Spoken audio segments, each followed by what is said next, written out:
esse apoio, cedendo espaço e ajudando na mobilização, e a todos os presentes que atenderam ao chamado e devem estar aqui hoje, tá? Institucionalmente e educadores ambientais de uma maneira geral. Gostaria de convidar para compor a mesa a professora doutora Kátia Kuroshima, representando o reitor da Univale.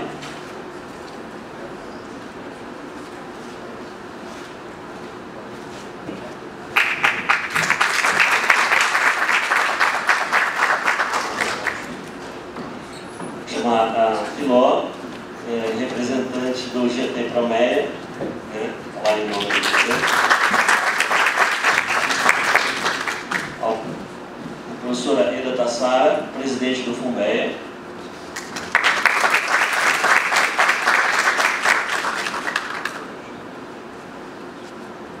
E o professor Marcos Sorrentino, também conselheiro do Funbeia.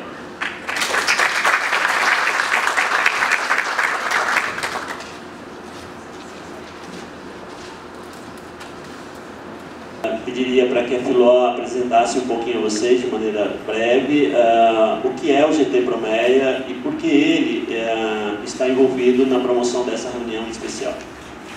Como disse a Matarese, estou aqui a convite do GTEA, o Grupo de Trabalho em Educação Ambiental, que está construindo uma proposta do Programa Municipal de Economia Solidária em Itajaí. E estou nesse programa representando o CEPESI, o Centro Público de Economia Solidária de Itajaí.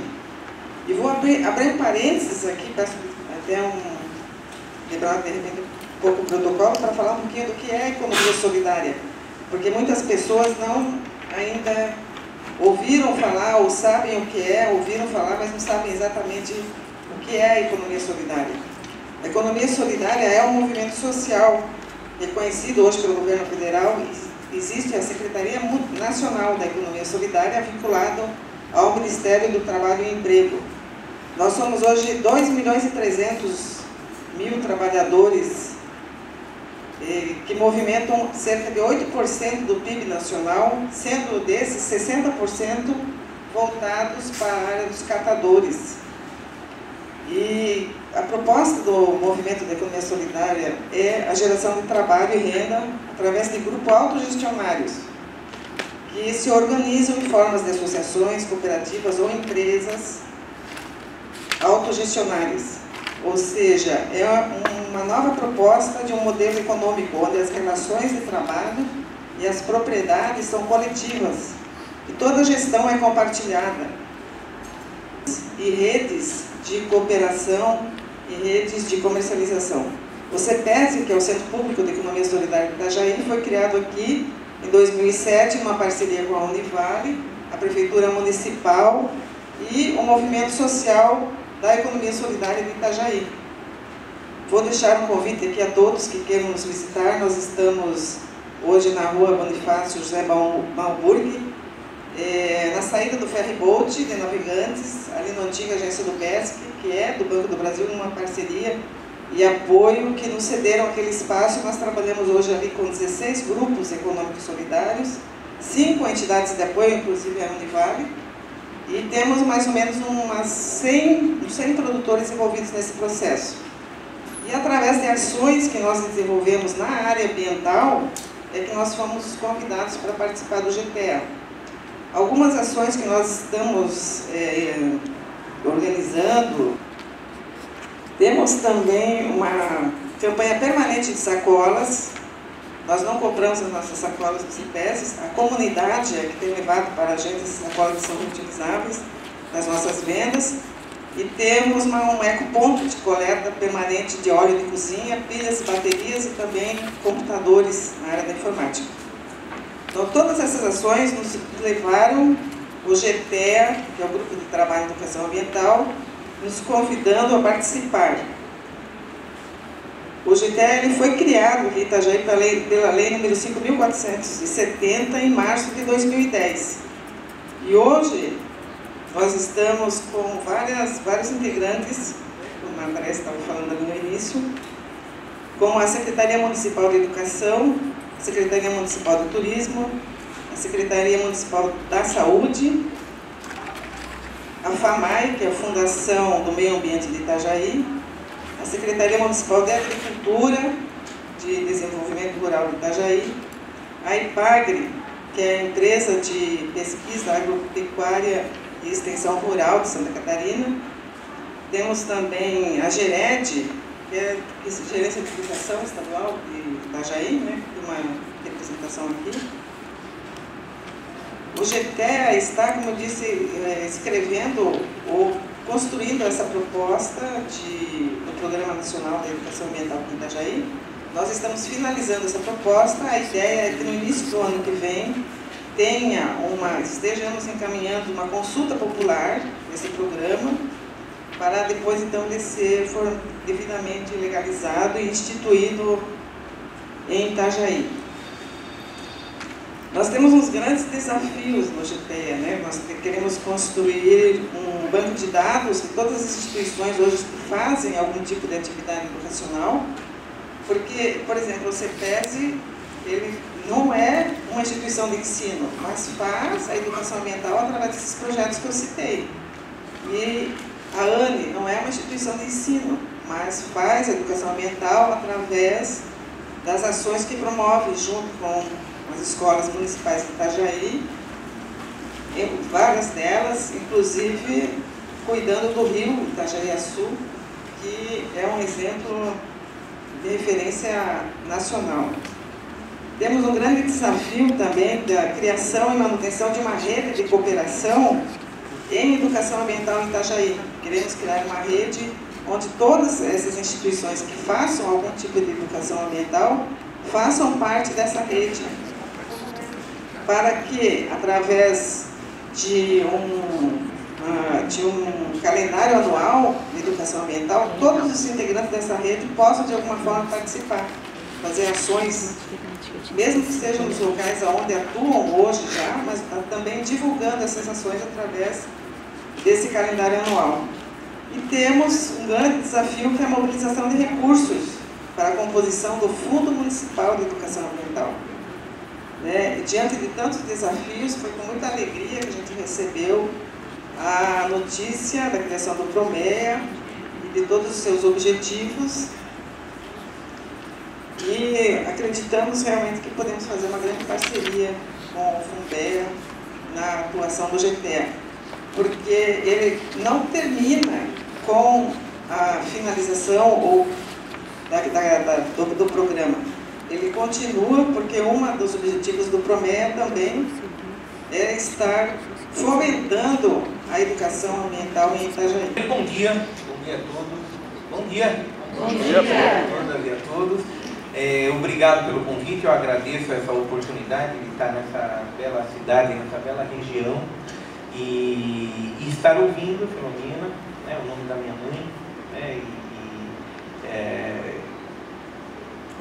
considero essencial esse tipo de iniciativa local que compreende o campo da educação ambiental como algo que vai muito além da ação educadora em escolas, mas compreende que a economia solidária e tantas outras iniciativas que se articulam em torno do PROMEA, né, do Programa Municipal de Educação Ambiental, fazem parte de uma mudança de cultura, de uma mudança cultural absolutamente essencial. Cumprimento a Kátia, que a Univale tem dado esse exemplo, já não de hoje, né, mas esse exemplo importante e forte de uma instituição de educação superior que acolhe essas iniciativas, apoia, fomenta, está junto. E esse é o papel das instituições de educação superior, muitas vezes negligenciado no nosso país, mas que, com o exemplo de vocês, nós temos a oportunidade, a possibilidade disso ser estimulado em todo o país. E cumprimento a professora Eda, que é uma companheira de longa data e assumiu, mais uma vez, essa difícil tarefa, né, de estar à frente na presidência de um órgão como o FUNBEA, que está está iniciando suas atividades, tem 4 anos de existência, né, incubado, apoiado por um conjunto de universidades, né, especialmente a Universidade Federal de São Carlos, mas que necessita e exige o prestígio das pessoas e das instituições para se firmar enquanto uma instituição. Agradeço muito ao Matarese, que sempre é um grande anfitrião, né, nas nossas vindas aqui para a região. E a cada um de vocês eu quero expressar os meus cumprimentos por permanecerem na ativa, por permanecerem na ação. Em momentos em que muita gente retrocede e afunda no niilismo, na drogadição ou no Domingão do Faustão, pessoas como vocês que saem de casa e vêm para dialogar, para se unir com outras pessoas, buscando construir o bem comum, buscando construir uma ação coletiva, merecem todo o nosso respeito, merecem todos os nossos cumprimentos, porque isso é raro e tende a se tornar cada vez mais raro se nós não colocarmos uma cunha de resistência nesse processo de individualismo e de competição que nós vivemos na sociedade. O Funbeia, eu estive envolvido com a criação do Funbeia depois de 6 anos atuando no governo federal, no Ministério do Meio Ambiente, durante a gestão da Marina Silva. Eu fui diretor de Educação Ambiental do Ministério, e lá nós percebíamos a dificuldade que era para recurso público chegar às mãos daqueles e daquelas, como vocês, que fazem a diferença no campo da educação ambiental, que estão ali no dia a dia, no cotidiano, fazendo inúmeras iniciativas que caracterizam a educação ambiental brasileira como diferenciada no panorama das nações. Todo mundo referencia o Brasil como um país que faz muita educação ambiental, que tem qualidade na educação ambiental, e imagine como é que está o resto do mundo, né? E que, no entanto, precisa ser incrementada, precisa ganhar organicidade, musculatura, capacidade de incidir em política pública e em mudanças culturais, em transformações de valores, né? Como é que a gente, enquanto Estado brasileiro, fomenta isso? Nós tentamos durante 6 anos, né? Tem gente continuando a tentar no governo federal fazer isso, mas cada vez fica mais claro que o governo federal e mesmo os governos estaduais não conseguem chegar à base da sociedade. Por mais que eles, muitas vezes, tenham seriedade, muitas vezes não, mas por mais que sejam sérias essas políticas no âmbito federal e estadual, se não houver a articulação e a destinação de recursos para o âmbito local, dificilmente as iniciativas têm sustentabilidade, têm continuidade, têm permanência. Como é que se faz isso? Nós sabemos das dificuldades que o Estado brasileiro vive para gerenciar recursos, né? A questão de a Lei 866, 8666 e outras legislações que buscam conter, né, desmandos, corrupções, etc., elas vão engessando os mecanismos de descentralização de recursos. Eu lembro de um desafio que era chegar recursos para a Associação de Mulheres Parteiras do Amapá, que fazia um trabalho maravilhoso no Amapá, mas a burocracia era tanta que você não conseguia fazer o recurso chegar lá. Elas tinham que apresentar certidão negativa de um monte de coisas, e não tinham, elas eram mulheres práticas, que iam lá e faziam o trabalho ao qual elas se destinavam, e não iam conseguir, se conseguisse o recurso, depois não iam conseguir prestar conta do recurso, porque também a burocracia de prestação de conta. Então, isso tudo foi motivando a criação do Funbeia, né? Falando como é que a gente cria um fundo público que não seja apenas estatal, para que ele tenha a flexibilidade, a possibilidade de agilidade que os fundos não estatais têm, mas que esteja comprometido com política pública, que não seja um fundo privado que financia o que interessa para o dono da empresa ou para algum setor da sociedade. Então, o Funbeia tem na sua essência, depois ele vai ser apresentado em detalhes aqui, esse espírito de ser público e não estatal, de aproximar os diversos atores locais para, sintonizados com a formulação e implantação de política pública, com os setores da sociedade que formulam, por exemplo, o Promeia aqui, né? Falar o que é fundamental ser financiado. E tem 2 estratégias centrais do financiamento, uma que é premiacionada, como é que a gente motiva a sociedade a colocar recursos dentro do Funbeia, para que o Funbeia mantenha esse papel, essa característica que o motivou na sua criação. a gente conversava ontem à noite que normalmente as iniciativas de educação ambiental, principalmente no campo empresarial, elas começam com a obrigatoriedade, né? Tem que fazer uma compensação ou tem alguma norma que nos obriga a investir em educação ambiental. Então é uma forma de cumprir a legislação e lavar as mãos. Eu lembro quando a CESP em São Paulo começou a ser privatizada e uma empresa chamada Duck Energy comprou uma parte da CESP. E aí tinha no passivo que eles compraram da CESP que fazer reflorestamento, plantar árvore. E eles chamaram nós lá na universidade, que eu sou do departamento de ciências florestais, para ajudarmos eles, né, para orientarmos no plantio de árvores. E nós fomos lá, o pessoal mais florestal, que de silvicultura, de plantio, etc., e me convidou para ir para pensar na dimensão educadora desse processo de plantio. E o pessoal da Duck Energy falou, não, nós temos que cumprir o que o passivo nos obriga. Nós compramos a CESP, temos que plantar, não lembro quantos milhões de árvores que tem que plantar.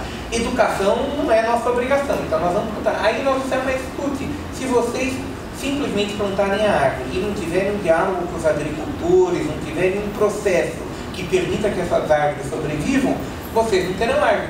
Pouco importa, nós cumprimos a obrigação. Então, a Duck Energy está lá no oeste do estado de São Paulo para enriquecer, para ganhar dinheiro. E pouco importa a qualidade ambiental, a sobrevivência dos humanos que estão ali, o incremento da qualidade de vida e da percepção que se tem da questão socioambiental. Eles querem enriquecer. Nós outros não queremos só enriquecer, nós estamos envolvidos com a questão ambiental de corpo e alma. E a gente sabe que o processo educador precisa ter continuidade. Existe um segundo grupo de pessoas que entram para o campo da educação ambiental, não só pelas obrigações legais, mas porque percebem que investir no campo ambiental em geral e na educação em especial é investir também na imagem, né? É investir na difusão da instituição, da imagem da instituição, até para conseguir ISOs, conseguir certificações, etc. É importante? É importante, mas também não é suficiente, porque às vezes você consegue, eu vejo isso muito com as empresas do setor florestal com as quais eu tenho mais proximidade. Muitas delas fizeram isso só para conseguir a certificação, conseguir colocar o produto no exterior, mas não tem continuidade. E depois, na recertificação, em outros momentos, o pessoal fala, escuta, e tudo isso que vocês estavam fazendo? Tudo morreu, porque não havia um envolvimento de corpo e alma, havia só a vontade de conseguir a certificação.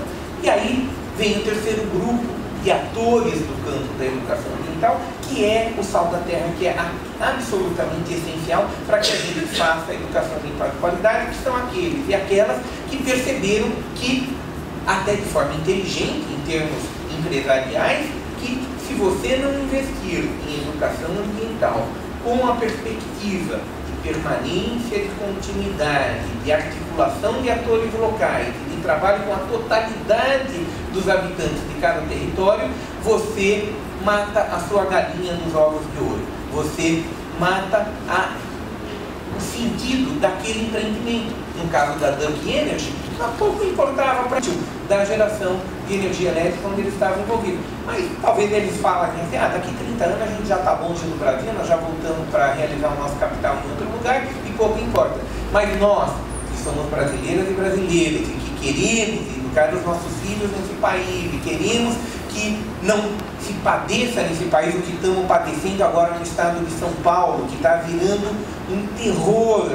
Eu acordo às vezes à noite assustado, imaginando o que está acontecendo com a falta de água, que já tem municípios vizinhos, no meu município, que está tendo guerra na rua. O município de Itu, em São Paulo, já está tendo briga pública por causa da questão da água. E isso tem que se agravar. E nós queremos continuar a morar na cidade que a gente morou, que a gente trabalha, que a gente nasceu, que os nossos antepassados, etc. Então, investir em educação ambiental é, antes de mais nada, investir na possibilidade de nós continuarmos a viver nessa jornada pelo planeta Terra, nos realizando plenamente como seres humanos.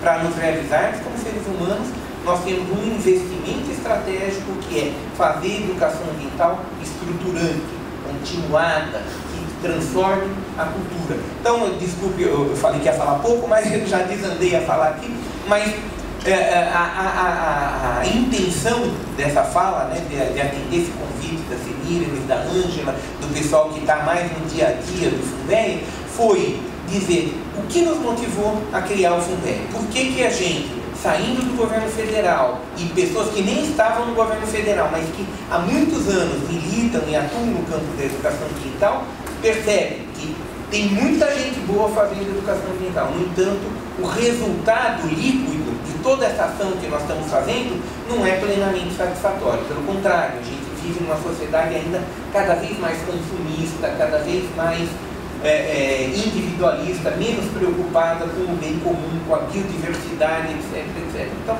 como é que a gente reverte esse processo? Nós precisamos ter recurso alimentando quem faz educação ambiental lá na ponta. Como é que faz para fazer isso sem criar mais um pequeno fundo que pulveriza recursos? Eu sou conselheiro da Fundação Boticário de Proteção à Natureza. Com todos os méritos que tem a Fundação Boticário, já apoiou projetos belíssimos. E o que mais vem de projeto para a Fundação Boticário é educação ambiental. O que mais chega de pedidos de recursos.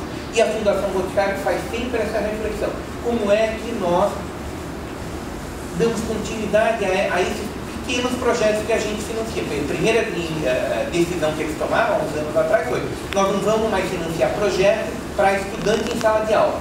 Nós vamos financiar projeto, eventualmente para a escola, mas que seja de continuidade, porque se você financia para o estudante, aí acabou aquele dinheiro, o estudante foi para o outro ano, não tem continuidade. Então nós queremos formar os professores, para que eles, anos após anos, então eles começam também nessa busca de projetos que sejam mais estruturantes. Mas há uma possibilidade de pegar na veia, de pegar assim, o que tipo de financiamento de projeto possibilitará impactar no estado da arte da educação ambiental hoje. Tá? Termino aqui dizendo que um elemento agregador nessa lógica foi um projeto chamado Observatório da Educação Ambiental. Então, nós conseguimos recursos para implantar no país hoje um observatório da educação ambiental que seja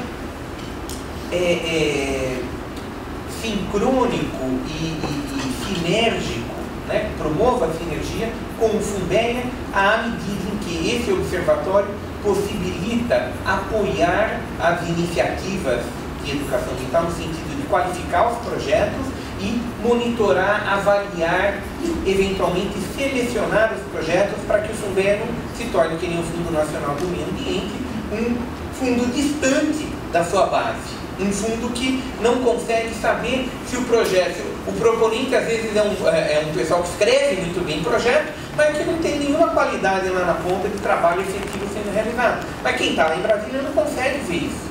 E quem está lá em Brasília não consegue, inclusive, apoiar quem não escreve bem o projeto para escrever bem, ou quem não faz prestação de contas bem. Então nós precisamos ter, junto à criação do Funvea, uma rede observatório de educação ambiental que esteja na ponta, alimentando e se retroalimentando dessa proposta do Funvea. Então, é basicamente isso que eu queria fazer como provocação inicial e agradecer o convite e a oportunidade de estar aqui com vocês.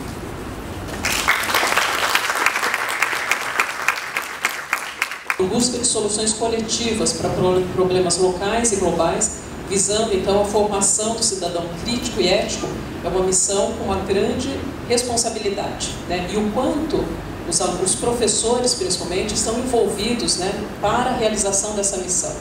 E, além disso, o quanto a educação ambiental está envolvida, na verdade, no cumprimento e aonde a educação ambiental está inserida, então, dentro da missão institucional. Eu trouxe alguns conceitos, 2 conceitos com relação à educação ambiental. Existe uma diversidade em relação à parte conceitual, né, o que é de fato a educação ambiental, quem faz a educação ambiental e partindo, na verdade, do que é a educação ambiental. Então, entende-se por educação ambiental os processos por meio dos quais o indivíduo e a coletividade constroem valores sociais, conhecimentos, habilidades, atitudes e competências voltados para a conservação do meio ambiente, bem de uso comum do povo, que seja essencial à sadia qualidade de vida e sua sustentabilidade. Então, quando a gente percebe, né, ou analisa bem o conceito da educação ambiental, ela passa a ser de uma dimensão bem maior, na verdade, do que simples ações, né, de replantio, como foi comentado aqui, fazer limpeza dos rios ou plantio de mudas, etc. A ação da educação ambiental vai muito além disso, e juntando isso com a missão da instituição, que seria a formação de um cidadão, o cidadão do futuro da nação. Então, como é que nós podemos participar, como é que a instituição de ensino poderia estar participando, né, da formação de um profissional, incluindo, na verdade, a educação ambiental. Este conceito é da Política Nacional, né, de Educação Ambiental, da Lei de 1999, e tem na sequência também o conceito de educação ambiental, que está descrito, então, nas diretrizes curriculares nacionais da área de educação ambiental. Nessa visão, o conceito da educação ambiental é uma dimensão da educação, é uma atividade intencional de prática social que deve imprimir, então, ao desenvolvimento individual um caráter social em sua relação com a natureza e com os outros seres humanos. Então, quando se comenta que a relação entre os seres humanos, a educação ambiental, ela se torna presente, na verdade, no cotidiano, na vida de todo o cidadão, né, e envolvido também em todos os cursos institucionais, né, não apenas nos cursos que estão trabalhando a educação ambiental, como está inserido a oceanografia, ou o CTTMAR, ou a engenharia ambiental, ou ciências, né, que trabalham a parte do meio ambiente, mas ela está inserida também em todos os outros cursos, seja de direito, administração, economia, sociologia, licenciatura. Então, todos os cursos institucionais, elas passam a fazer parte, na verdade, e podem, né, devem ter na sua matriz curricular, ou no seu projeto pedagógico, deve ser inserida, então, a educação ambiental, né, visando, então, potencializar essa atividade humana com a finalidade de torná-la plena de prática social e de ética ambiental.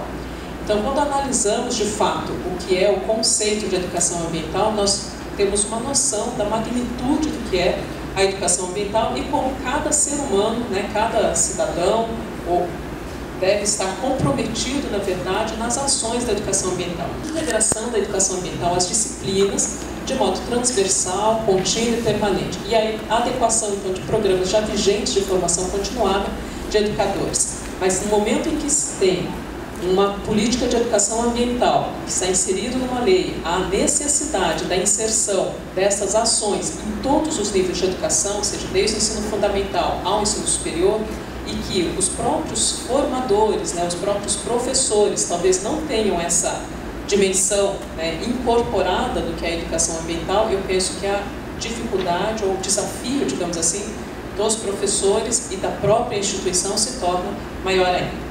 Então, quando nós trouxemos aqui, disseram, quais são as ações da educação ambiental dentro da instituição?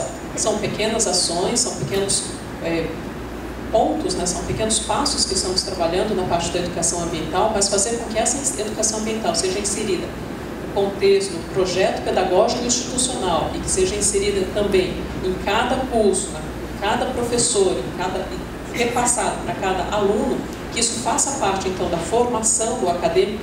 Eu penso que é um desafio muito grande e institucional, né? Então, quis trazer, na verdade, que estamos aqui, né? A Univale está presente, fazemos educação ambiental, mas que existe um desafio muito grande internamente, né? Institucionalmente também existe um desafio muito grande da inserção da educação ambiental.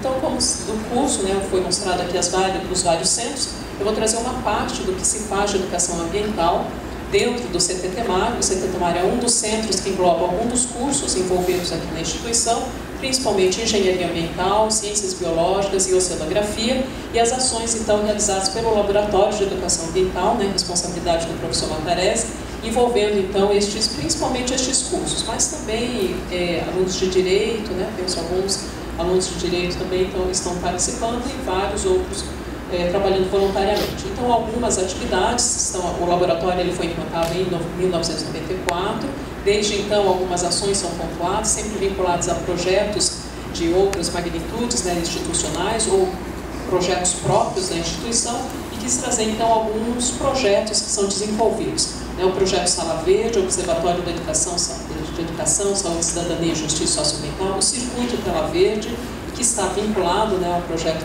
A Sala Verde, a cidadania ambiental e inclusão digital, a metodologia Trilha da Vida. São ações que são continuadas, né, como foi colocado aqui, as ações de educação ambiental, elas precisam ser permanentes, precisam ser contínuas, né, para fazer então uma diferença, né, e que possa então fazer essa modificação, que possa então ter uma modificação, né, no pensamento, né, do cidadão. E todas essas ações junto então à sociedade. E eu penso que essa é a participação da educação ambiental da instituição frente à comunidade. Existem várias outras ações pontuais, mas quis trazer um pouquinho do que se faz então dentro do centro. Só uma imagem, né, do programa de monitoramento ambiental, e tem vários outros projetos que estão vinculados então à educação ambiental junto aos projetos institucionais. Queria agradecer a todos os anfitriões que estão nos recebendo, uma organização extraordinariamente bem feita, né? E a soma das falas das pessoas que me precederam já deixou bem claro o diagnóstico do que é o problema da ampliação dos efeitos da educação ambiental sobre a sociedade. Não é? O Funber é uma proposta de intervenção pensada sobre a análise desse diagnóstico que o professor Marcos Sorrentino desenvolveu com bastante precisão. As palavras de ordem são articulação, enraizamento, cooperação e solidariedade. Esta estrutura dessa proposta de intervenção, naturalmente, é algo que deverá ser acompanhado com cuidado para que se aproxime cada vez mais dos seus objetivos.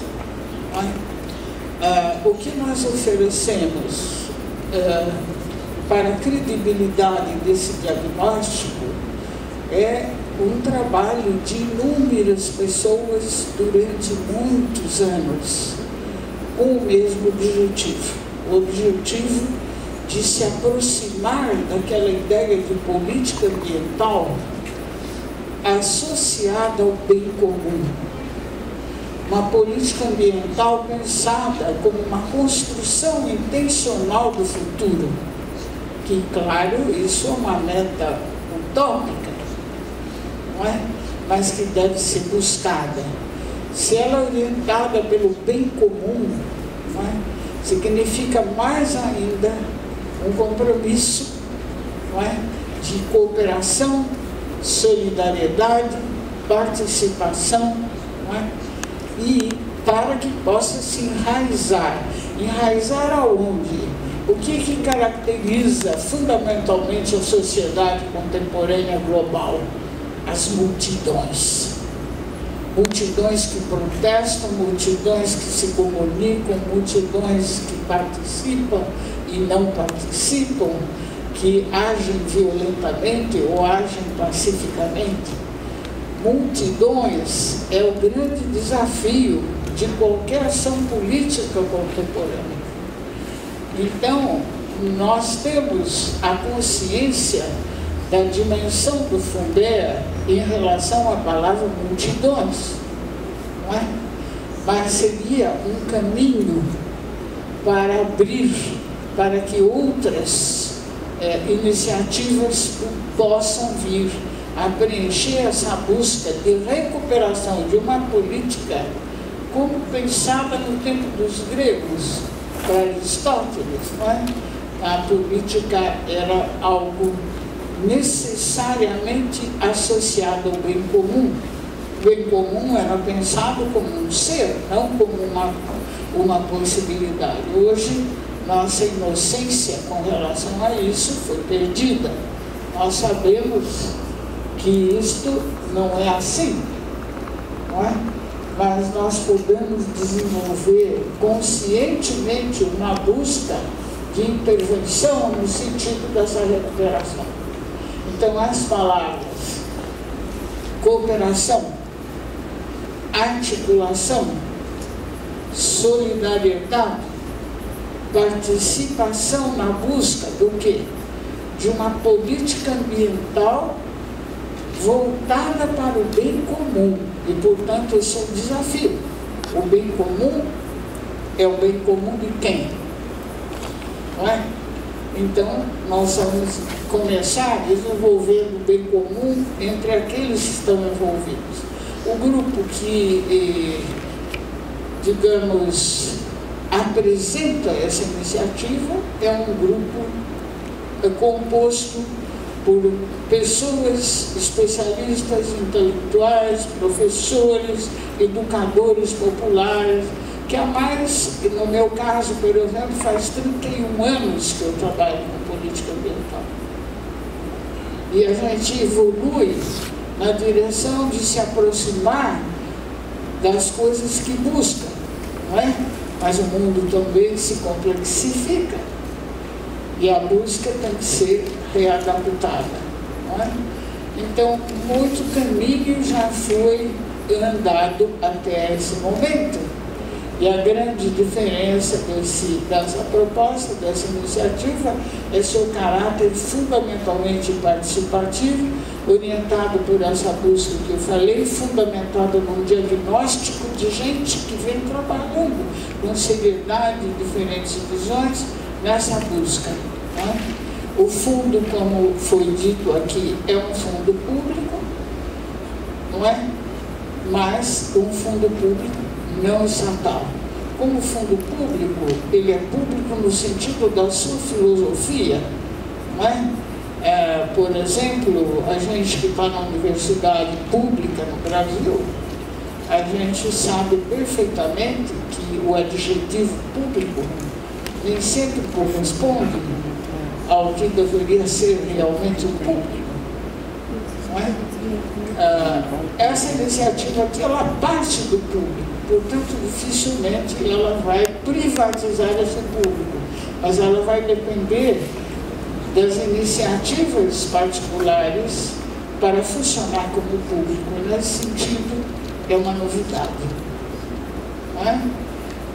Só para encerrar aqui, eu traria essa palavra das multidões, porque hoje nada que não atinja multidões tem impacto, não é?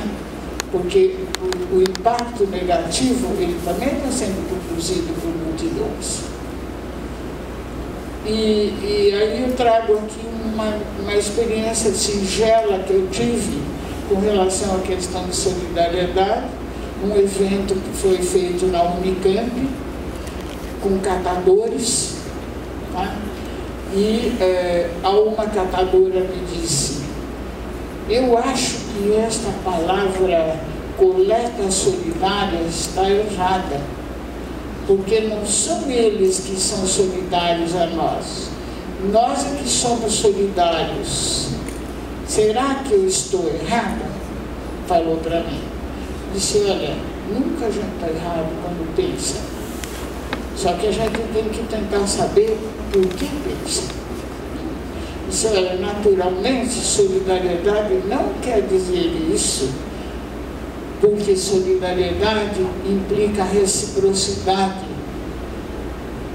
convivência mútua dentro daquela experiência. Mas como nós vivemos numa sociedade desigual, o que você viveu da palavra solidariedade te diz isso. Não há uma linha de igualdade, mas isso tem que ser mudado. Aí iniciou-se uma discussão e no final um catador levantou e disse assim: professora, a sua fala me deu uma lição. Eu falei: o que foi? Que as palavras têm história. Então, essas palavras têm história e elas estão em construção, não é? E nossa iniciativa já está tentando enriquecer o significado das palavras: solidariedade, articulação, enraizamento, cooperação, na direção de uma busca orientada por um bem comum, mediada pela educação ambiental. A educação ambiental é mais do que a ação aqui ou ali. Educação ambiental significa uma modificação do homem, uma modificação da socialização. É uma utopia? É, mas nós podemos viver sem sonhos, não é? Então, esse é um sonho, não é, que nós estamos compartilhando, não é? Como disse o Dom Quixote, quando o sonho sozinho é apenas um sonho, quando o sonho coletivamente é o começo de uma realidade. Então, essa realidade começou talvez lá na Grécia e vai indo na busca de melhoras e de melhoria da expansão, da concepção do que é o bem comum. Então, eu agradeço imensamente a atenção de vocês, né?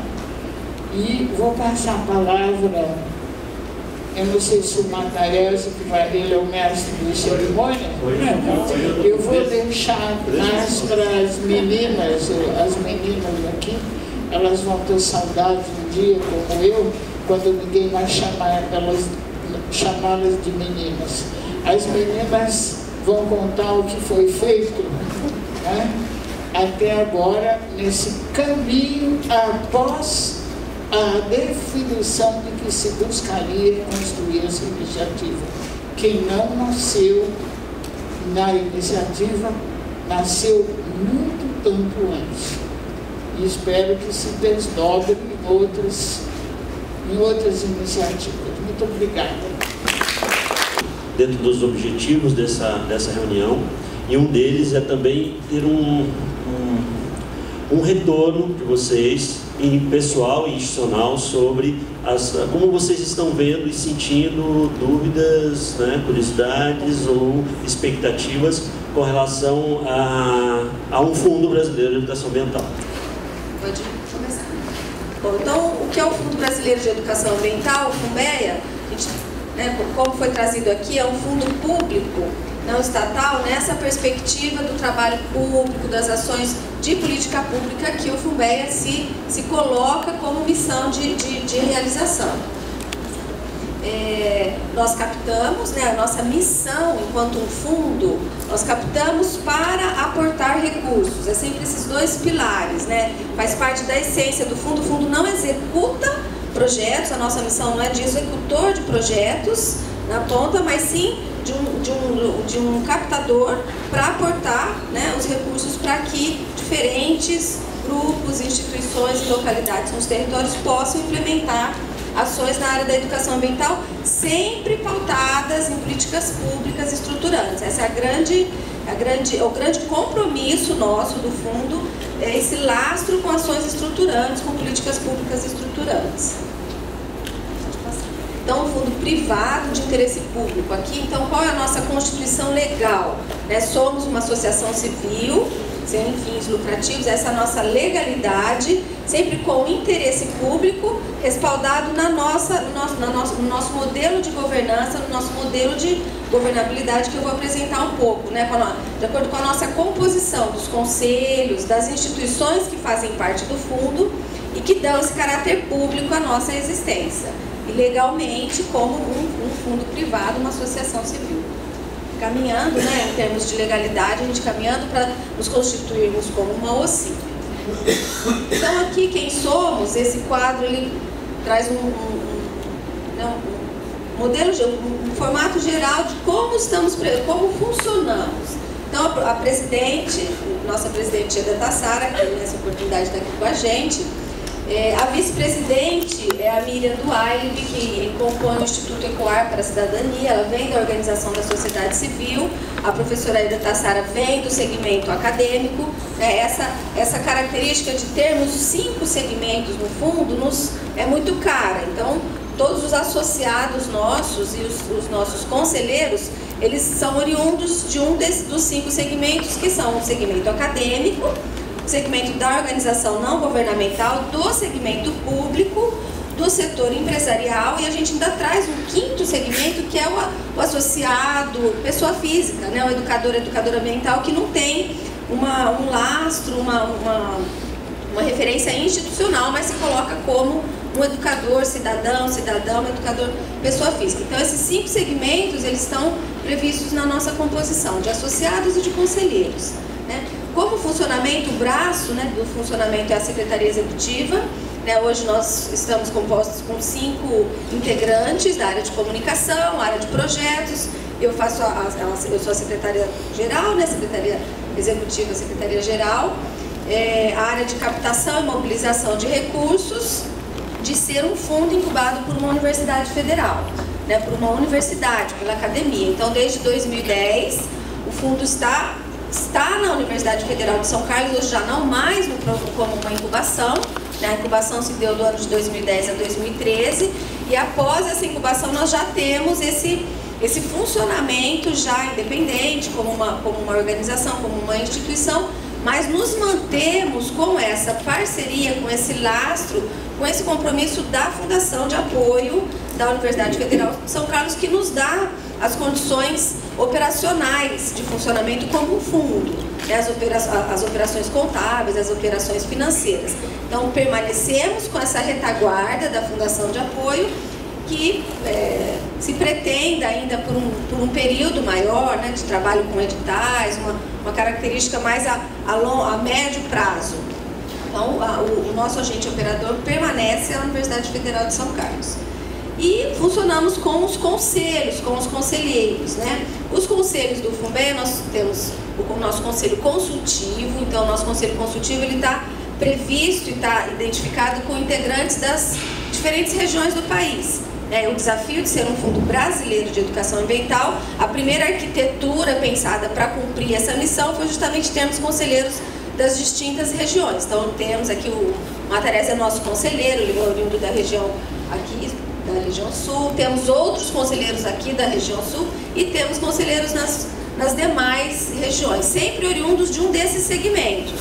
Temos o nosso conselho deliberativo, que é um conselho mais próximo, né, mais de tomada de decisões. Então, os conselheiros que estão mais próximos fisicamente, né, como estamos na cidade de São Paulo e na cidade de São Carlos, né, no estado de São Paulo, os conselheiros oriundos do estado de São Paulo, da região sudeste, compõem o conselho deliberativo por uma proximidade, uma facilidade com a gente de funcionamento. Mas desde o início mesmo o fundo preza muito a participação dos conselheiros consultivos também nas tomadas de decisões. Todos os nossos documentos, as nossas produções, as nossas construções, desde documentos internos, nossos planejamentos estratégicos, né, as nossas definições de diretrizes, nossos planos operacionais em termos de editais, de lançamento, eles são construídos sempre em consulta com todos os conselheiros. É sempre uma dinâmica de construção com os conselheiros, tanto consultivo como deliberativo, tendo essa secretaria executiva, essa equipe operacionalizando, viabilizando o funcionamento do fundo. Acho que eu não coloquei ali, a gente sempre trabalha também com consultores específicos, né, temáticos, de um produto mais definido. Então, a gente está sempre buscando também a expertise de alguns profissionais que contribuem com o fundo, não de uma maneira ainda permanente, né? O objetivo é que cada vez mais a equipe executiva também se fortaleça, mas a gente conta também com o trabalho de consultores para determinados produtos que o fundo necessita. De políticas públicas de educação ambiental. O Marcos falou um pouco dele. Ele hoje para nós é o que está nos dando condições de capilarizar o FUNBEA, de sair para fazer sair para o território, né, nas parcerias territoriais. Então, estamos nesse processo de construir o observatório. Ele é um projeto já em operação, que está nos dando grande respaldo, alegria de poder formalizar as parcerias. A gente tem um apoio, né, para essa ação do FUNBEA. A gente considera o observatório, né, ele é tido como um dos pilares do fundo brasileiro. O observatório ele está em andamento e a gente tem um conselho específico, alguns conselheiros que se colocaram, né, disponíveis, que se identificaram para integrar essa comissão técnica específica do Observatório Brasileiro de Educação Ambiental. Então, ele também hoje é uma outra instância que nos que nos avalia, que nos dá as diretrizes, que nos apoia no desenvolvimento do observatório, né, no cumprimento aí do projeto, do desenvolvimento do observatório. Então aqui assim, é um pouco do que eu falei, né, uma outra forma visual de vocês identificarem o funcionamento do fundo. Então temos lá a fundação como nosso agente operador, né, que nos dá esse respaldo operador financeiro. Os conselhos, como eu falei, o Conselho Deliberativo, todos eles sempre pensados nos 5 segmentos que eu trouxe, né, os 5 segmentos que compõem. O Conselho Consultivo, então, também priorizado a questão regional, de abrangência nacional, então, buscando essa integração das diferentes regiões. A Comissão de Finanças e Auditoria, que nos está sempre acompanhando, né, na questão financeira, a Secretaria Executiva, que é o funcionamento. E aqui tem uma questão importante que eu não trouxe ainda, na nossa linha de governança, que são os nossos observadores. Quando a gente fala que a nossa missão, o nosso compromisso é de estar pautado, estar conectado com políticas públicas de educação ambiental e outras afins, outras temáticas, nos é muito importante a figura dos observadores. Compõe o nosso Conselho Deliberativo três instâncias federais, aí são as instâncias mesmo, né? O Ministério do Meio Ambiente, o Serviço Florestal Brasileiro e o Instituto Chico Mendes de Biodiversidade. Eles estão no fundo, eles têm integrantes que compõem o nosso conselho justamente com o objetivo de fazer essa conexão, de estarmos comprometidos também com as políticas públicas federais, com as políticas públicas de Estado. Então, os observadores eles estão desde o início conosco, desde o nosso início da incubação, né? Um primeiro movimento muito grande foi garantir essa integração, essa participação do governo federal no fundo. Então isso para nós é fundamental dentro dessa nossa proposta de construção coletiva e conectada com as políticas públicas aí, federais, estaduais, né? De ações entre o fundo, entre a missão do fundo e das instituições locais, das instituições sejam públicas, privadas, do terceiro setor, né? Justamente dentro dessa macro proposta do fundo, que é implementar mecanismos e estratégias inovadores para o financiamento da educação ambiental. Também foi trazido um pouco dessa realidade do diagnóstico do que é do estado da arte, do financiamento da educação ambiental, da realização das ações de projetos de educação ambiental, e o fundo vem com esse desafio de trazer novas estratégias, né? O que a gente vê é que os fundos públicos, eles têm uma grande dificuldade de chegar na ponta, eles têm uma dificuldade de repasse financeiro, né? Eu acredito que muitos de vocês tenham tido experiência, estão passando por experiências com fundos públicos, né? E então é notório, né, a dificuldade que faz parte de uma realidade da nossa legislação, do nosso funcionamento, do poder público.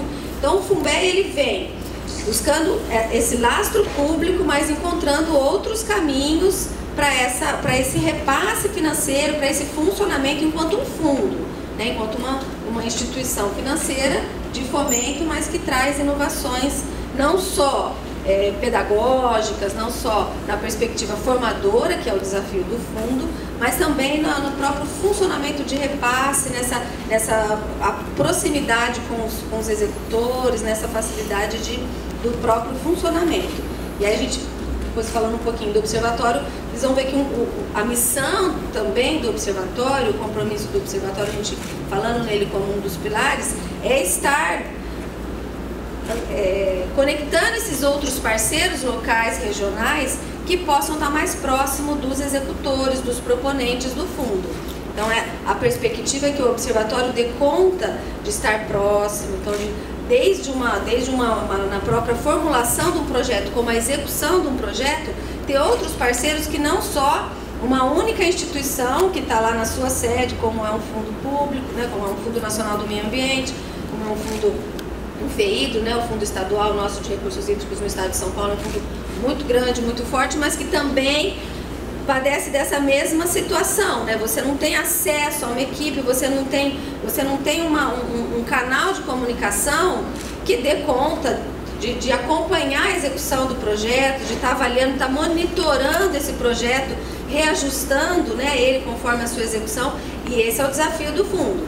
Né? O Fundo Brasileiro, ele se põe esse desafio, ele se põe esse compromisso, e como estratégia a gente está justamente trazendo esse pilar do observatório que vai dar conta de estar mais próximo, né, tanto do fundo, né, fazendo essa conexão com os projetos na ponta. Então, essa arquitetura que está sendo pensada é para dar conta desse desafio do Funbem. Aqui alguns diferenciais que também estão nessa linha do que eu estou trazendo aqui um pouco, do que o Marcos falou, do que a Aida apresentou também. Então, para retomar, sintetizar, né, a flexibilidade das regras faz parte da nossa missão. Então, a gente, justamente, essa aproximação com a realidade de execução dos projetos nos dá essa oportunidade de flexibilizar as regras, sempre com lastro na legalidade, na transparência, na ética. Não, né, em nenhum momento a gente pode também passar dessa margem, né? Nós estamos tratando com valores financeiros, com financiamento público, né? Então a gente tem essa necessidade de estar nos comprometendo com a legislação. Aqui dentro dos desafios, né, que a gente, quando traz aquele primeiro desafio da requalificação do senso comum da educação ambiental, a gente está até trazendo já uma perspectiva de princípios, da filosofia desse grupo, né, de instituições, de pessoas que estão por trás do Fundo Brasileiro. Então, requalificar essa perspectiva da educação ambiental, acho que também, né, a Kátia falou um pouco aqui, a gente tem um senso comum da educação ambiental, ainda está muito direcionado a ações pontuais, né, ações de conscientização, ações pontuais de enfrentamento da questão ambiental. Então, como que a gente amplia, né, essa perspectiva, como a gente conecta todas essas ações e traz uma educação ambiental com uma característica mais robusta, né, mais conectada a políticas, mais estruturante, né, que dê conta desse enfrentamento maior aí da crise, né, socioambiental, civilizatória que a gente está prevendo, então, que a gente está vivendo, né? Então, esse é um desafio grande que em todos os materiais, em todos os editais, né, em todas as formas de existência do fundo estão sendo propostas e estão ali como um grande objetivo, né, um desafio. O segundo está nessa linha, né, a compreensão da complexidade socioambiental, aí, aliada às políticas públicas ambientais e de educação. Então, a partir mesmo do princípio da complexidade, do que lidamos, por isso que a gente traz os diferentes segmentos, né, para compor o Funbem, quando a gente entende que o fundo já traz os diferentes setores por uma perspectiva de diálogo, né, então você colocar um setor empresarial, com um setor público, né, com organizações da sociedade civil, com o setor acadêmico, quer dizer, são distintas propostas, interesses, missões que precisam ser sinérgicas, né, e é a partir dessa complexidade que não abrimos mão de compreendê-la e de trabalhar nessa perspectiva da complexidade. E aí o grande desafio que é fomentar os projetos, né, as ações de educação na transição para a sustentabilidade, né, o fundo tem essa perspectiva de conexão, né, de políticas públicas estruturantes, então dar um passo além das ações pontuais que estão sendo feitas, né, a busca maior é dessa conexão dos segmentos, dos territórios e essa missão de fomentar é a missão básica, né, fomentar esses projetos, e da descentralização vai muito nessa linha da capilaridade, né, dessa missão de sermos um fundo brasileiro que se propõe a descentralizar, a capilarizar, a chegar na ponta, a enraizar, né, são palavras que foram trazidas aqui na fala dos nossos conselheiros, da nossa presidente, que estão postas como missão, né, para a Secretaria Executiva viabilizar toda essa proposta, né, materializar isso nos nossos materiais, nas nossas linhas estratégicas de apoio, no edital, né, nas propostas que a gente está construindo para estar na rua. Os pilares, a Ângela gosta muito de trazer essa ideia, né, eu acho que é interessante ela apresentar, falar um pouco aí dos pilares. E aí vocês também ouvem, né, uma outra ações que o Funbeia está se propondo, as ações que o Funbeia está convidando vocês a serem parceiros, elas podem ser pensadas nessas 3 grandes áreas, né? Então, o Funbeia, ele se coloca como uma atuação política no momento que na sua essência está justamente esse diálogo e esse fortalecimento e o desafio de implementar, de fazer acontecer as políticas públicas aí da área de educação ambiental. Existe, é lógico, um pilar financeiro no momento que nos constituímos como um fundo. Então, obviamente, sim, estamos falando de recursos financeiros e de recursos estratégicos que viabilizam e que tornam possível as ações que estamos buscando. E existe um terceiro pilar, que é um pilar formador, que nasce justamente dessa natureza de se colocar como um agente de diálogo entre diferentes instâncias, entre as instâncias do setor produtivo e do setor público que possuem o recurso e que tem essa missão de repassar o recurso para executar a ação, seja por, como o Marcos comentou, seja uma motivação legal, seja uma motivação estratégica, ou seja uma motivação, alguma conexão mais pessoal ou de visão mais ambiental e engajada, né? E na outra ponta nós temos todas essas instituições, grupos e pessoas que executam a educação ambiental, se reconhecendo como educadores ambientais tradicionais ou não, né? Mas o fato é que esses grupos e essas pessoas, elas executam ações que vão de encontro aos objetivos que nós trazemos aqui da educação ambiental, que dialogam com a política pública. Então, ao sentarmos com os nossos apoiadores financeiros e estratégicos, a gente se coloca à disposição e abre uma chance de conversar sobre educação ambiental, de perceber a realidade do nosso interlocutor, de colocar a nossa proposta e de juntos construir alguma coisa em comum que seja viável e que caminhe nessa direção do fortalecimento das políticas públicas, das políticas estruturantes, enfim. E por outro lado, é lógico que no momento que a gente vai estar fazendo as seleções, que a gente vai estar operacionalizando esse recurso, que a gente vai estar fazendo essa distribuição do recurso para o nosso público beneficiário, também se abre aí uma possibilidade desse diálogo, de falar um pouco de qual educação ambiental a gente quer fortalecer, de reconhecer as ações que eles já vêm fazendo e também de ampliar, qualificar e aprofundar as ações que já estão sendo executadas, mas que daí podem ser potencializadas com esse apoio que o Funbeia vai estar trazendo. Estratégico e importante para essa ação, que é uma das ações que a gente está desenvolvendo de uma forma mais focada. Tem os outros parceiros, a Fibra, o Instituto Estre e o Instituto Sabin, eles também acompanham o Funbeia desde o início, dando contribuições, né, tanto estratégicas quanto financeiras, ao longo dessa nossa caminhada até os dias de hoje, né, mas a partir desse ano eles estão se constituindo como uma modalidade de relação com o Funbeia, que eu vou estar apresentando na sequência, que são os mantenedores. E nós queremos abrir o diálogo com parcerias e apoios na região dentro de alguns focos específicos, né? Então, para ela acontecer da maneira... O Funbeia possui uma proposta base que está estimada com esse apoio, com esse valor, né? Mas que, na verdade, o edital ele pode estar sendo... Ele ganha os seus contornos finais, ele é ajustado e ele é finalizado em diálogo com o parceiro e apoiador que resolver optar, né, por esse caminho conosco. Então, nós temos, sim, uma base, a gente tem a estratégia pensada, nós temos os objetivos definidos, que a gente já tem falado bastante, né, mas aqui é só mais um outro olhar sobre a proposta do observatório.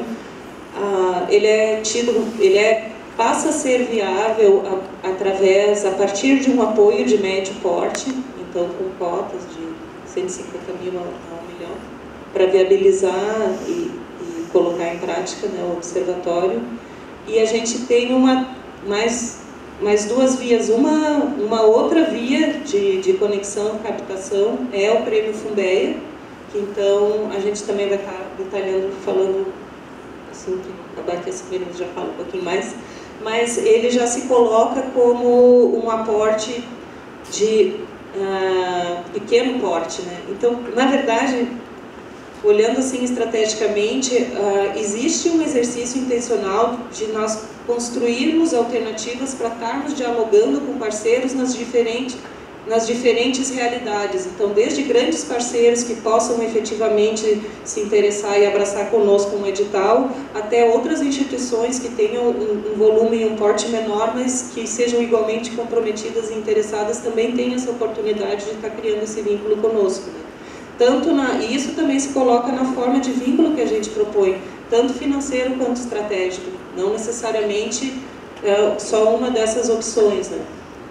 E uma quarta forma, que é de vinculação, que é uma forma de pequeno porte, que é o mantenedor, mas é essencialmente importante para viabilizar o funcionamento do próprio fundo, né? E ela passa por um diferencial de você conseguir se comunicar com seu parceiro apoiador a tal ponto que ele abrace a causa, independente do projeto que a gente está executando. Isso, os nossos 4 instituições ali que eu apresentei antes, elas fizeram isso e elas continuam fazendo isso. Então é lógico que você vai desenvolver atividades específicas, seja digital, prêmio, outras coisas que venham surgir, mas é sempre essencial e muito importante que a gente consiga ter esse nível também de parceria para o próprio fundo conseguir existir e estar gerando essas outras possibilidades. E se a gente está falando, né, e está tentando encantar os nossos parceiros para trilhar essa caminhada conosco, então algumas coisas que nós reconhecemos como preciosas e a gente coloca em destaque como potencialidade das parcerias, né, que é a visibilidade. Então é lógico que existe sim um fortalecimento de marcas e missões a partir do momento que há essa identificação entre os dois parceiros, né, se identifica que se tem uma missão em comum. O desafio, o compromisso do Funbeia é, sim, através da qualidade das ações que a gente está se propondo a executar, isso vai refletir no fortalecimento da marca e da missão daqueles que estiverem caminhando conosco. O grande potencial de mobilização, que é um pouco aquilo que eu falei, de se colocar como um interlocutor. Então, com isso a gente está dizendo que ao você ser nosso parceiro, você não vai só nos repassar o recurso, você não vai só nos ceder a sua estrutura ou o seu apoio estratégico, mas a gente vai estar criando momentos e mecanismos para que você se envolva nesse processo e com isso você desencadeie um processo formativo e um processo de qualificação dos representantes da instituição que está envolvida conosco, né?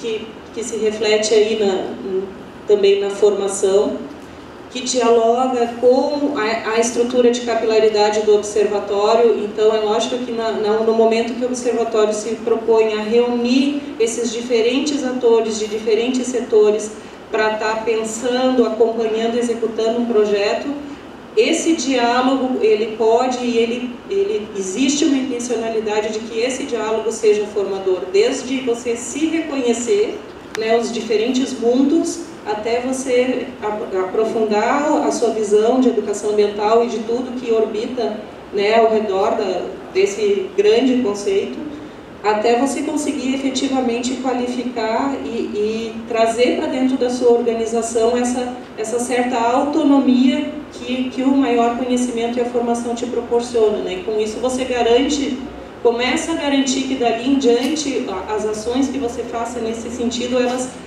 podem ter mais qualidade, porque você está sendo formado para conseguir dali em diante sair formando outras pessoas e qualificando, refletindo para dentro da tua instituição todo o resultado desse processo. Educação ambiental dentro desse âmbito de licenciamentos e contrapartidas e coisas nesse sentido, a possibilidade de você pensar numa coisa de qualidade que atenda essa demanda e que, para além disso, ela tenha uma possibilidade de vida longa maior, ela cresce, né? Porque você está desenvolvendo um projeto de qualidade, um processo de qualidade. E o mesmo vale para se você se vincula por interesses estratégicos que dialogam um pouco com todo esse mundo de certificação, seja ela certificação ambiental, seja ela certificação de responsabilidade social, seja essas certificações mais modernas que já falam de responsabilidade socioambiental. Então, para você conseguir atender isso, que foi um pouco o que o Marcos falou, e mais do que pegar um selo por um tempo, você manter esse selo e ir evoluindo nessa qualificação, você também tem que ter um processo consistente que qualifique e que permita formar pessoas para estar conduzindo esse processo a médio e longo prazo. E isso é uma coisa que nós oferecemos, a gente vê que o FUNBEA tem a expertise para isso e é um potencial que pode estar sendo desenvolvido.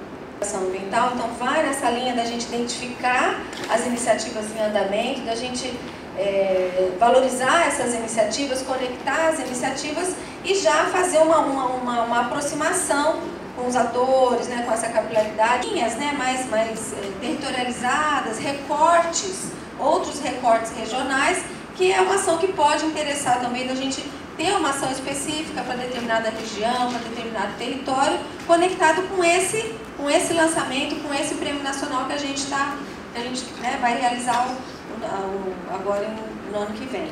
Então é uma outra dedicação que a gente está tendo a construir também outras parcerias, até para fortalecer esse prêmio, para que a gente possa premiar mais iniciativas, chegar em premiações com esses recortes mais territoriais, né, com a construção até de algum recorte mais temático, se for necessário, mas que a gente possa ir ganhando corpo, né, fazer uma premiação que tenha até um caráter mais denso. A gente está construindo essas parcerias, né? O público-alvo, então, que está definido no prêmio, que o público-alvo são iniciativas de instituições e grupos multissetoriais, mudando ações criadoras em educação ambiental. Serão priorizadas aquelas instituições que trabalham como grupos multissetoriais, né, ou desenvolvam parcerias com as esferas, governo, academia, cidadãos, né, empresas, né, a gente sempre traz também as empresas, organizações da sociedade civil. Então, esses grupos multissetoriais estão sendo valorizados nesse prêmio. Né, quanto mais você tem esse diálogo já, essa diversidade, aí é um critério que nos é importante aqui, que nos é caro. Que a gente já tem nas parcerias, então, são esses nossos parceiros que já estão conosco, que a gente está buscando ampliar, né, esse conjunto de parceiros, então a Universidade Federal de São Carlos, que é o nosso também a gente tem comunicar, né, a importância do prêmio aí. Então, só rapidamente, o objetivo: estimular e apoiar projetos criativos, concluídos ou em andamento, né, então tem essa perspectiva de o que está acontecendo, a gente identificar esses processos, reconhecer as instituições das 5 regiões que já desenvolvem esses projetos, então ter esse caráter nacional já no prêmio, né? Contribuir com a visibilidade e o reconhecimento das boas práticas. Então, é o primeiro passo que se dá para reconhecer essas boas práticas e também é uma estratégia de mapeamento, de diagnóstico, né, da situação, para a gente dar continuidade a essa atuação do fundo, de lançamento de editais, né, de atender as demandas. A busca é sempre essa proximidade do que o FUNBEA traz como seus princípios, traz como né, o seu respaldo das pessoas, das instituições, do que a gente pretende fomentar e do que efetivamente está acontecendo, né? Fazer esse link, essa conexão com as práticas que já acontecem, com os grupos que já estão trabalhando. Para de unidades de conservação e restauração ambiental, sistemas agroflorestais. E a minha colocação ou dúvida, né, talvez vocês possam ajudar, é no sentido do recurso de compensação ambiental. Então, o que eu vejo na nossa prática e no nosso diálogo com os órgãos públicos, né? A gente teve recentemente um seminário sobre unidades de conservação em Florianópolis, de abrangência regional para todo o sul do Brasil, né? E as instituições que participaram colocaram que elas dispõem de recursos, né, de verbas muitas vezes muito grandes, né? Principalmente com relação ao pré-sal, né, que é um projeto que o Brasil vê como um projeto fundamental, e realmente os recursos são muito grandes, e a gente vê que há praticamente um consenso de que os benefícios do pré-sal são maiores do que os riscos, né, de contaminação ambiental e todas essas questões que acho que todo mundo que está aqui tem ciência, né? Então a minha dúvida é no sentido, sem entrar especificamente nessa questão, mas no sentido das compensações desses grandes empreendimentos, seja do governo ou seja da iniciativa privada. Quando esse recurso vai para os órgãos públicos, né, seja o ICMBio, seja a Fátima, seja o IAP no Paraná, ou seja até uma conta de uma unidade de conservação específica, a gente vê que os gestores, eles têm muito medo, eles ficam preocupados como esse recurso vai ser utilizado e como que vai ser prestado conta. Porque quando esses gestores vão viabilizar esse recurso, como é que eu posso falar de uma maneira bonita? É o deles que está na reta.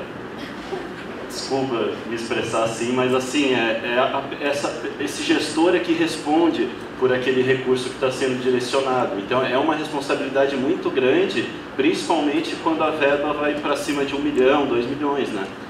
Então, de um lado, eu vejo que tem recursos, né? Vejo, vivencio, os gestores colocam isso em todas as reuniões, seminários que a gente vai. Por outro lado, a gente tem OCIPs, universidades e iniciativas em geral, ávidas, ansiosas por desenvolver bons projetos e sem recursos, né? A gente tem muitos profissionais extremamente qualificados que trabalham no voluntariado, né? Todo mundo que trabalha em ONG e OCIP sabe o que é lutar diariamente 8, 10 horas por dia de trabalho, ganhando muito abaixo do que estaria ganhando em concurso público ou na própria iniciativa privada. Teria alguma possibilidade de direcionar esses recursos de forma ética, de forma com a contabilidade sendo prestada conta da forma correta? E gostaria de perguntar se em situações específicas, por exemplo, a gente tem uma unidade de conservação que tem recurso, né, uma universidade de conservação X, ela tem recurso, ela tem uma demanda específica para a educação ambiental, prevista no seu conselho gestor, definida em planejamento com todos os seus conselheiros, que prioriza a educação ambiental. Então a gente tem o recurso, tem a decisão do conselho, tem pessoal qualificado para desenvolver isso, mas essa articulação ela não se fecha. E isso eu vejo em vários órgãos, em várias unidades, em várias realidades, principalmente no sul do Brasil, que é onde a gente tem atuação mais permanente, né? Então eu gostaria de saber como que o Funbea vê essas oportunidades para operacionalizar, né? Eu acho que a fala de vocês ficou bem claro que o objetivo institucional do Funbea é justamente entrar nesse jogo, né, de articulação política e institucional para facilitar esses caminhos e levar o recurso de uma forma segura, de uma forma honesta, de uma forma legal, para que ele seja operacionalizado da melhor forma possível dentro de processos educativos, especificamente da missão do Funbea, que é a educação ambiental em si, né, propriamente dita. Para minimizar o que aconteça no pós, que é a compensação. Mas eu acho que em si feito o quadro está desenhado, existe esse recurso de compensação, que aqui tu colocou, ele está sendo gerido aí por uma instância pública. Eu vejo que a nossa contribuição também vai muito porque se você tem o recurso ali, a gestão passa justamente por você elaborar uma proposta que seja de qualidade e que deixe tranquilo o gestor, que encoraje o gestor a abraçar esse desafio e botar essa proposta na rua. Aí a gente pode entrar sim, né? Aí está na nossa missão. Então vamos conversar, né? Vamos tentar, vamos nos aproximar, estamos abertos a essa aproximação para construir junto, para construir com a nossa rede regional aqui de observadores, né, da região, uma proposta que seja segura e tranquila e que seja viável. E aí viável é você beber da expertise dessa nossa rede local, é você beber de quem tem expertise jurídica para isso, de quem tem expertise técnica, de quem tem a inserção social e toda essa área todo esse mundo de relações humanas, de quem tem as articulações políticas. Então, nesse sentido, para você fazer uma proposta, para você construir junto com esse parceiro, ou com esse pool de parceiros, uma proposta que permita que ela saia do papel, né? E que permita que o gestor não fique desconfortável. Eu não repeti a mesma coisa que você falou. Mas eu vejo que é muito um dos caminhos, né? Que a gente não pode esquecer, assim, que o fundo, ele tem, como eu disse, ele é um fundo, então ele tem uma natureza, eu diria, grande de mobilizar recursos, né? Então, a nossa inserção, ela tem essa inserção educadora, ela tem essa inserção articuladora, mas a nossa missão explícita é essa. Então, e isso a gente não pode esquecer, e eu acho que para você solucionar essa equação de uma forma melhor, você teria que conseguir chamar para esse diálogo outras instâncias que não só uma instituição da nossa natureza, né? Mas pela rede, pelo observatório, quanto mais consolidado e diverso ele for, a gente consegue contribuir com isso também, para estar chamando junto esses parceiros para Queria parabenizar demais a iniciativa do FUNBEA como todo, né? Porque a professora ainda referenciou aqui que as palavras têm história, né? Mas tem muita história nessa articulação do FUNBEA que dá para ver em cada ação precisa que foi pensada, né? Imagino como deve ter sido esse processo de construção, quão fantástico isso foi, frente a toda a experiência de educação ambiental que o Brasil já tentou efetivar em diferentes fóruns, né, que de longe, às vezes participando de uma esfera ou outra dessas lá para ter ideia. Então, parabéns muito grande mesmo nessa iniciativa. Uma das coisas que eu acho mais interessante que o FUNBEA propõe é o observatório como instância de observação, de avaliação e de articulação. E talvez esteja aí uma cunha muito interessante, talvez realmente muito estratégico, para se buscar garantir justiça ambiental no próprio processo de educação ambiental. Especialmente quando a gente vê que nos processos de licenciamento nem sempre isso é conseguido, né? Quem banca, às vezes, não está muito interessado se vai haver justiça ambiental naquela gestão territorial que aquele empreendimento vai acabar influenciando. Então, se a gente conseguir, se o fundo conseguir trazer para a dimensão de observação, de avaliação, de discussão, diferentes critérios dentro da sociobiodiversidade que a gente tem no Brasil, do que é educação ambiental para a gestão territorial o mais sustentável possível, eu acho que é um caminho realmente muito estratégico. Queria que vocês falassem um pouquinho mais se isso está sendo pensado, de que forma está sendo pensado, como é que se pensa essa estruturação do observatório considerando a justiça ambiental e a gestão territorial nesse processo. Funcionar realmente como um observatório. Porque eu falei, as palavras têm história, mas acontece que nós costumamos pensar muito no significado das palavras. O observatório ele pode funcionar como um panóptico, ou seja, algo que permite você ver todo o funcionamento das ações que você está desenvolvendo, porque são ações que se dirigem como intervenções a problemáticas. Problemáticas são sempre complexas, não só, são vários problemas articulados. Somente acompanhando é que a gente pode ir construindo as adaptações, construindo os momentos onde você vai abrir para evitar, por exemplo, natureza, as necessidades que podem se apresentar para que realmente se realize as coisas que se buscam. A estrutura dessa iniciativa é uma estrutura de intervenção. Intervenção se aplica sobre uma problemática. A problemática foi diagnosticada, mas naturalmente que esse diagnóstico não tem ainda a leitura perfeita da própria intervenção sobre a problemática. Então, o observatório é uma parte inerente do acompanhamento do funcionamento da Fundea como intervenção. Porque uma proposta dessa natureza inovadora, ela sempre tem aspectos experimentais, né? E tem que ser ir adaptando. Então, o processo de planejar, o processo de planejar é necessariamente adaptativo. E tem que acompanhar a própria imagem. Né?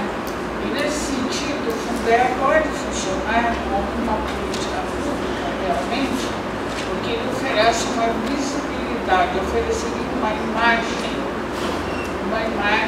que está ocorrendo. Mas, naturalmente, se você não acompanhar essa imagem ou não tiver para produzi-la, você vai poder fazer essas adaptações. Então, essa a materialização dessa proposta, dessa iniciativa, deverá se dar em processo adaptativo e deverá se desenvolver em pequenos intervalos, vendo que as ausências, as demandas, as dificuldades, porque elas não podem conhecer além do nossa possibilidade de ação. Então, embora o observatório tenha surgido, digamos, de uma maneira bem periférica em relação à própria proposta do Fundea, de fato ele deve ter um papel de órgão acompanhante, de monitoramento, mas não de monitoramento, de leitura das transformações, das imagens, das situações de problema, dos efeitos da intervenção, das demandas, das dificuldades, dos lugares onde tem que haver intervenção de gestão, intervenção de formação. Quer dizer, que ele vai abrindo para outras iniciativas. Porque você pode encontrar obstáculos de natureza, obstáculo pode ser de natureza política, pode ser de natureza intelectual, pode ser de natureza da própria configuração do projeto. Né? Então, é um trabalho que vai ter que ser feito de gestão do Fundea e observatório. Quer dizer, ele oferece os elementos para a gestão, ao mesmo tempo que é uma dinâmica. O observatório também vai ter que se mimetizar, se adaptar, conforme vão surgindo as coisas. Porque é um conceito meio metáforo. Observar o mundo inteiro não vamos poder observar, então nós vamos observando aquilo que emerge como o momento que você está olhando determinados recortes.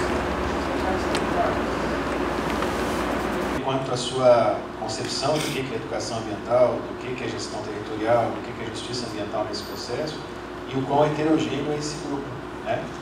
Quer dizer, me parece que quanto mais heterogêneo esse grupo, mais qualificado fica a tarefa de observação e de continuidade. Como é que está sendo pensado essa articulação dessa diversidade na constituição do observatório? A gama de possibilidades que espontaneamente emergem. Ele existe, está aí. A heterogeneidade, por exemplo, dos grupos, se você pretende desenvolver grupos de discussão, tudo isso, a heterogeneidade complexifica a condição, mas não viabiliza, porque ao contrário, as teorias de psicologia social falam um grupo que se mantém sem conflito não é saudável. No observatório a gente observa. Então, isso é uma metáfora para dizer que estamos criando um laboratório para acompanhar o desempenho de determinadas coisas. E assim, Lilian, operacionalmente a gente tem efetuado acordos de cooperação entre o fundo, né, e as instituições que se colocam como parceiros. Então a gente está agora em andamento um acordo de cooperação com a Unicamp, está integrando o observatório, e a gente tem alguns pactos, alguns acordos que estão colocados ali. O observatório, além dessa construção, esses são alguns pilares de como ele está se constituindo, para que ele seja alimentado, retroalimentado, que ele ganhe essa consistência. São cooperações que a gente está realizando, então super importante. Eu vejo na prática como nós vamos captar esses recursos. Nós aqui, nós FAMAI, nós Educação Ambiental, município de Itajaí. É através do observatório, é através dos editais que estão sendo publicados, é através da apresentação de um projeto que nós temos para o observatório, para o FUNBEA. Como que esse recurso vai chegar? Como que eu vou captar esse recurso? Como que ele está disponível para Itajaí, para a FAMAI, para a Secretaria de Educação, para as ONGs que nós temos aqui, para as OCIPs, para inúmeros projetos que nós conhecemos aqui em Itajaí, que são excelentes e que falta recurso. Falta, o que ele falou, esse meio de campo para o gestor ter coragem de liberar esse recurso. Então, assim, projetos, nós temos inúmeros, excelentes, né? Nós vamos esperar o FUNBEA lançar um edital para participar de um prêmio. Nós vamos esperar o FUNBEA, porque eu já andei fuçando o site e estou perdida, assim. Como é que eu vou captar esse recurso, né? Como é que a gente vai trazer esse recurso para todos os projetos que nós temos aqui? Essa é a minha dúvida. Aportar recursos para poder justamente captar, para poder justamente apoiar tantas iniciativas positivas que já tem.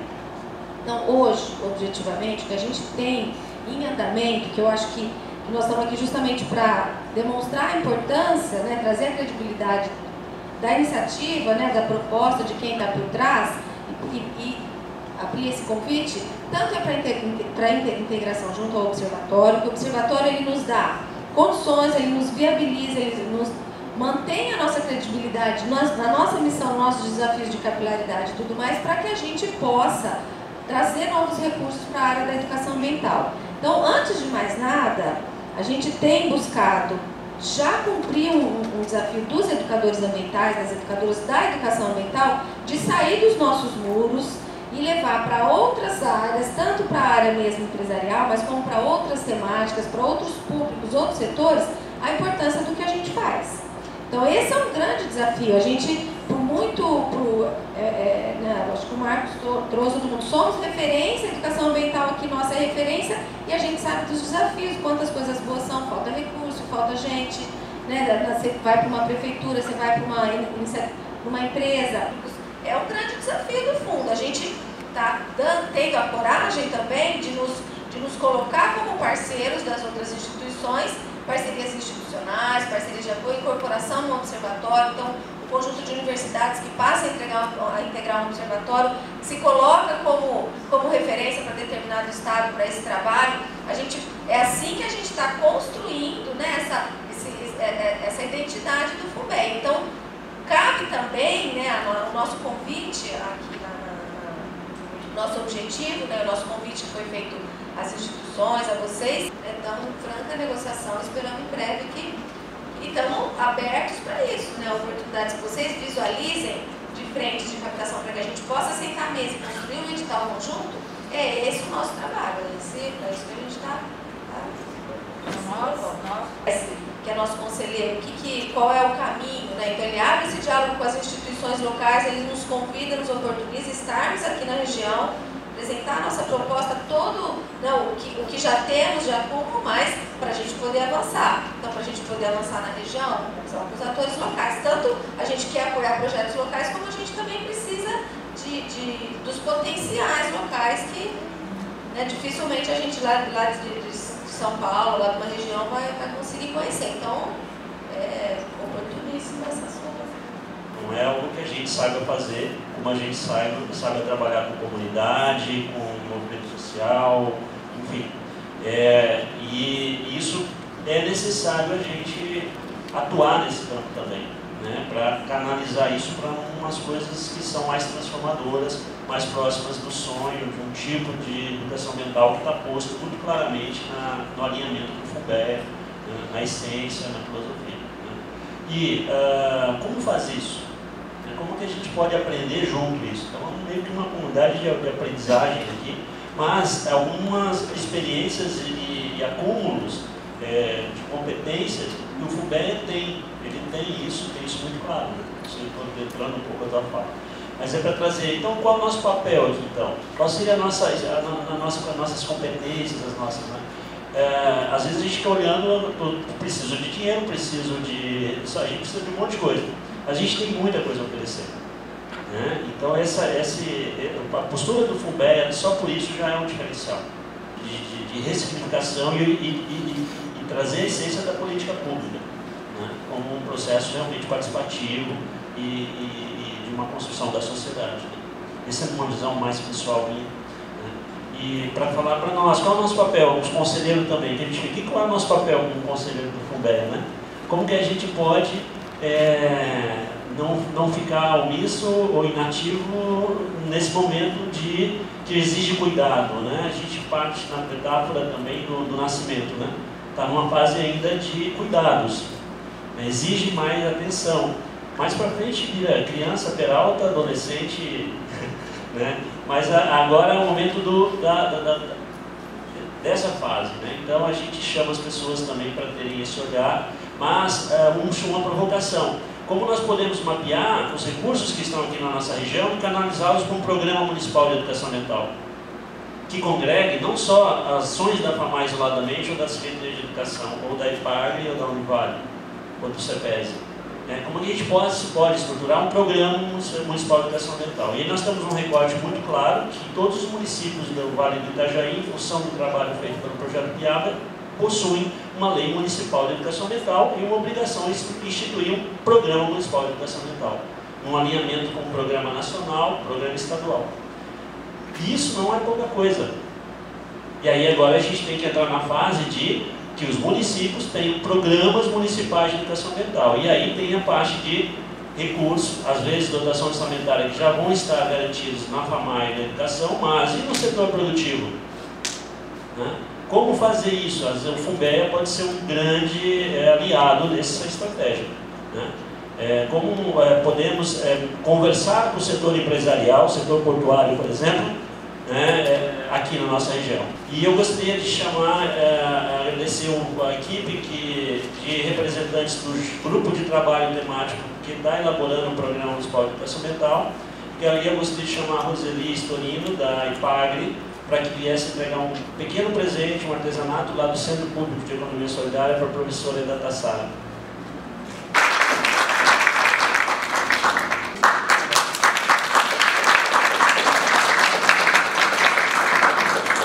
Eu que deveria dar um presente a vocês, né? O contrário. Vamos voltar para a história do catador e da solidariedade, né?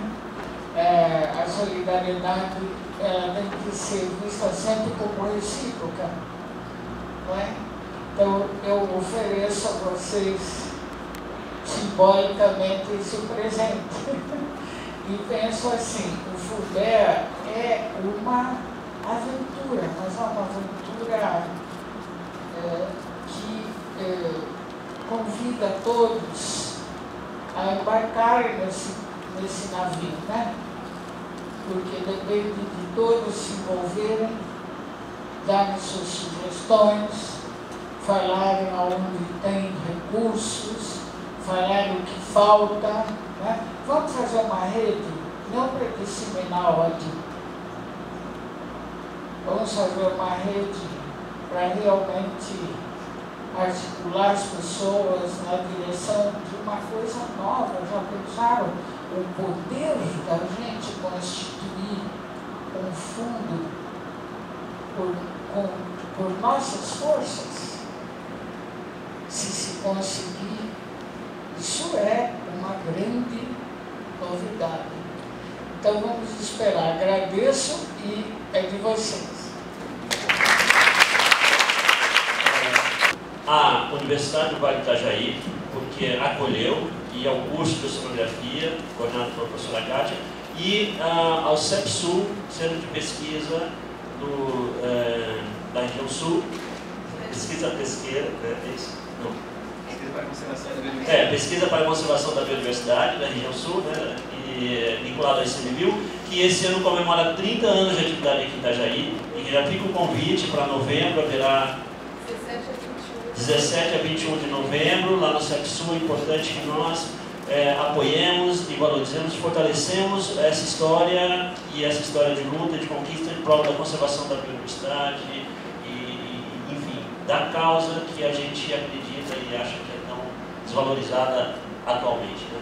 Então eu queria também deixar esse momento aqui registrado, porque a gente está aí para embarcar junto com vocês também, não só no São Lourenço Moura, mas também nos desafios e dificuldades que vocês enfrentam e vice-versa, tá bem? Então, muito obrigado.